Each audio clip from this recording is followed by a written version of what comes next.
In life, sometimes when you're looking at the success of one thing, it can often overshadow another in that same era. We can look at plenty of examples in the world of music or in sports. But in looking at a parallel in the watch industry, I think the first thing that comes to mind in recent history, in say the last 10 years, is looking at Tudor, with the release of the Black Bay, which has essentially become the mascot of the brand. But amidst the Black Bay's rise to prominence, another sports watch from their catalog has slightly become a victim to its rise, the Pelagos. But the question is, should this be the case?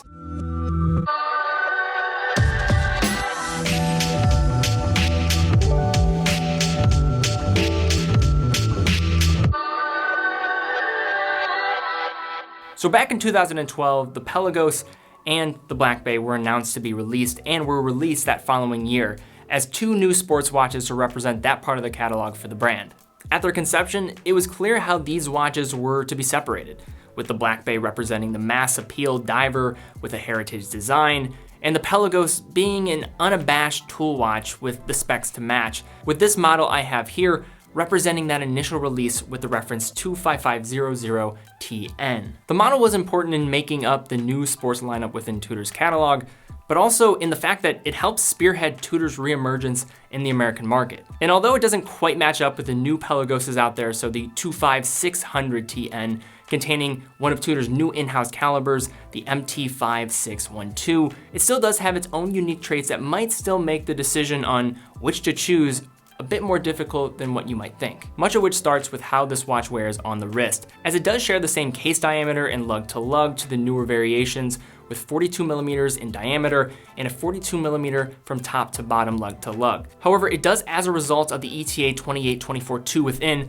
have a case thickness roughly a millimeter thinner than the in-house counterpart, with 13.5 millimeters in thickness here, and an added bonus of having, of course, an easily serviceable movement in comparison. The Pelagos comes with a satin finished titanium case and bracelet, which are both fantastic and have a unique radiating luster when you look at them in person. And as we're on that point, it's important to note that this was actually the first fully use of titanium in the casing of any Rolex or Tudor watch. The bracelet wears on the wrist perhaps better than any Tudor watch that I've tried, and really does give Rolex a run for its money. A lot of this can come down to the clasp on this thing. So you have a secure fold over clasp with ceramic pins to avoid the wear of locking the mechanism over and over again. And also, probably most importantly here, a proprietary slide system within the clasp that will adjust to the wearer's wrist when needed.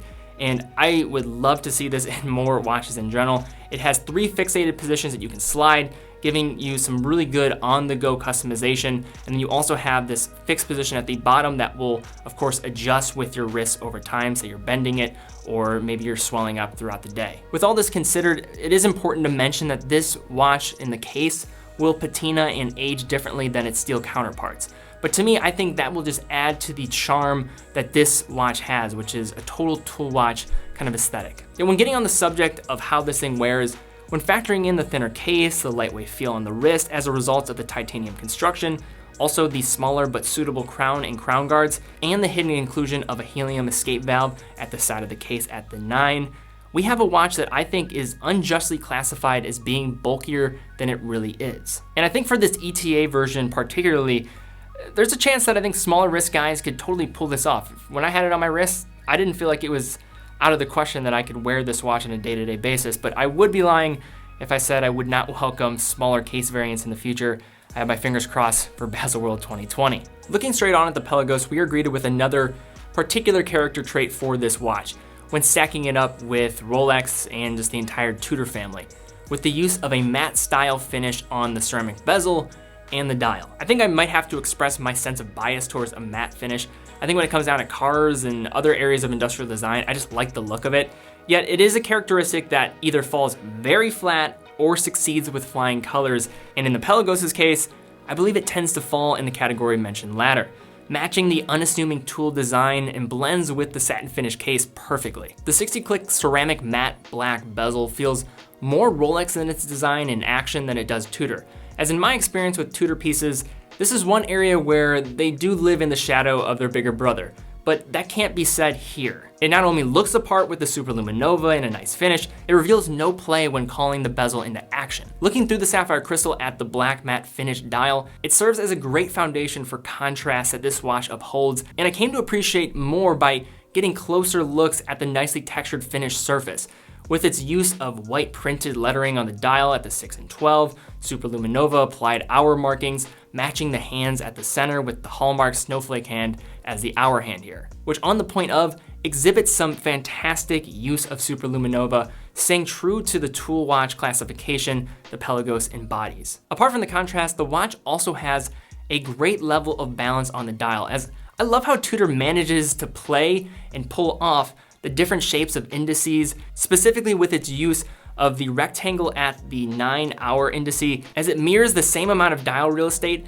as the date window at the 3, helping to sustain a sense of symmetry that the Rolex Cyclops has really never been able to capture. In addition, we also see another main differentiator between this ETA version and the newer in-house versions, with the 2-line text shown here at the 6 instead of the 5-line text shown in the newer models. It's a design point that I don't think is a deal breaker by any means for me, but I will say I definitely lean to the little bit less cluttered dial of the 2-line text with this version more. So when you're stacking up this version versus the in-house version, things to consider here is how much do you care about an in-house movement? Also, do you care more about the servicing of a movement? That might have you leaning towards the ETA. The thinness on the wrist, I think, is a huge component of this as well. The ETA is going to wear slimmer to the wrist, and for a bulkier watch like this, I think that does have a lot of weight in this discussion. And then finally, I think just the dial text, that's another thing. And then also the power reserve. The power reserve, 70 hours on the in-house caliber. And then for the ETA version, you're looking at 38-hour power reserve. So that's a big difference there. I think this is one of those instances, what you value, what you need from your watch, that is going to determine what the best pick is here. In hindsight, looking at this review, I think featuring a black bay alongside this watch would have been appropriate just given my constant comparison. However, I think my propensity to feel the need to bring it up constantly goes back to my original point of the success of one thing overshadowing that of another. And it can't be overstated.